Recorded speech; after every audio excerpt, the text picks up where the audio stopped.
जिल्हा परिषद निवडणूक 2026 धाराशिव जिल्ह्यातील निवडणुकीसाठी आदरणीय देवेंद्रजी फडणवीस साहेब, एकनाथजी शिंदे साहेब आणि कैलासवासी आमचे सर्वोच्च नेते अजितदादा पवार साहेब यांच्या आदेशानुसार जिल्ह्यात महायुती झाली. महायुतीतर्फे आम्ही लढत असताना आम्हाला लोकांनी 6 ठिकाणी आम्ही विजयी झालो. आणि आज सत्तेच्या समीकरणात काही लोक चुकीचे आमिष दाखवत आहेत आणि आमिष जे लोक दाखवत आहेत की त्यांनी अक्षरशः अजितदादाचं अपघाती निधन झालं.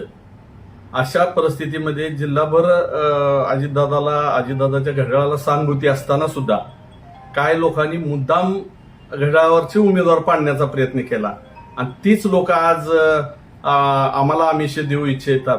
परंतु मी सांगू इच्छितो की आम्ही ज्यावेळेस 6 जागा निवडून आल्या त्याच वेळेस आम्ही वरिष्ठ नेत्याकडे गेलो, त्यांच्याशी चर्चा केली आणि वरिष्ठ नेत्यांनी आम्हाला सांगितलं, मग त्यात तटकरे साहेब असतील, गर्जे साहेब असतील, आमचे नेते पारदादा असतील, की आपण महायुतीबरोबर निवडणूक पूर्व महायुती केलेली आहे आणि त्यांच्यासोबतच आपल्याला राहणं योग्य आहे आणि त्यांच्या आदेशाने आम्ही महायुतीमध्ये आम्ही सामील झालो.